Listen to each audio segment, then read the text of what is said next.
when you're out on the road with Enrique, you're not just using just acoustic drums and cymbals. I'm sure that there's an electronic element to what you have to trigger.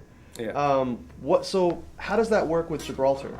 Well, I've always, from the beginning, even like, again, I'm aging myself, but when drum machines first came out, I wasn't afraid of that stuff. I bought the first Linn drum, I got it MIDI'd, and I started using samplers and all this stuff. So I've always had the electronics and different things incorporated into my live kit. I still think of my live kit as the essence of the kit.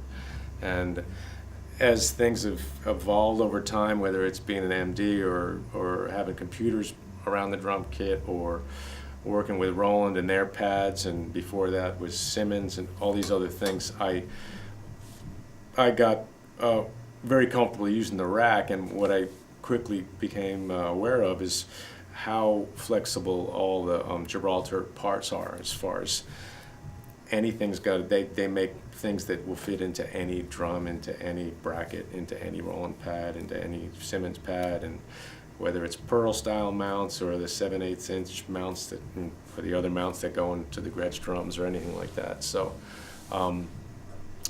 it's been a one-stop shop thing for me. Like I started triggering Ableton Live behind my drum kit, initially with Nena, because we had some parts of her music that had like sort of sound design kind of stuff, and we're not really playing the tracks, but occasionally there'd be some sort of a filtered loop that didn't make any sense to try to play, or affected background vocals that her live vocal would match the affected vocals. So I'd be triggering that stuff. So then I needed some way of putting the laptop in a secure place that was either visible if we wanted that look, or not visible. And then you guys have the gem stand, which works perfectly, fits right into the rack. So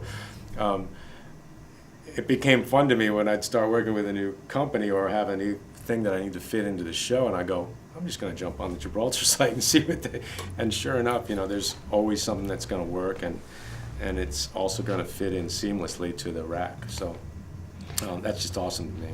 Has there ever been anything that you couldn't figure out how to mount? No, to the rack.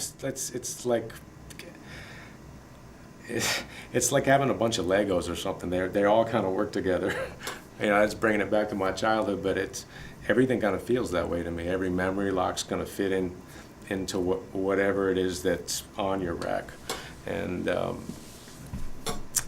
it just, at the end of the day, I want to play music. I want to have a great show. Oh, I want to have a great recording session, and it just enables me to do all that stuff without